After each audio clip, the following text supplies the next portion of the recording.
അസ്സലാമു അലൈക്കും. മാഷാഅല്ലാ വൈഫിൻ്റെ ഇതാണ് മെമ്പറായിട്ട്, വാർഡ് മെമ്പറായിട്ട് സത്യപ്രതിജ്ഞയാണ്. നമുക്ക് കാണാം.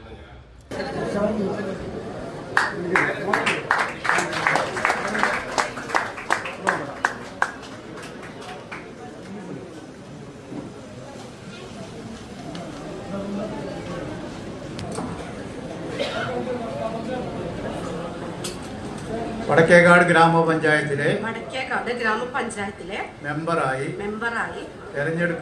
തിരഞ്ഞെടുക്കപ്പെട്ട ഷസീന കബീർ എന്ന ഞാൻ നിയമാനുസരണം നടപ്പിലാക്കിയ ഇന്ത്യൻ ഭരണഘടനയോട് യഥാർത്ഥമായ വിശ്വാസവും കൂറും പുലർത്തുമെന്നും ഇന്ത്യയുടെ പരമാധികാരവും അഖണ്ഡതയും നിലനിർത്തുമെന്നും ഭയാശങ്ക കൂടാതെയും മമതയോ വിദ്വേഷമോ കൂടാതെയും ഞാൻ എൻ്റെ ഔദ്യോഗിക കൃത്യങ്ങൾ യഥാവിധിയായും വിശ്വസ്തയോടും എൻ്റെ പരമാവധി കഴിവ് പ്രയോജനപ്പെടുത്തിയും നിർവഹിക്കുമെന്ന് ഈശ്വരനാമത്തിൽ സത്യപ്രതിജ്ഞ ചെയ്യുന്നു.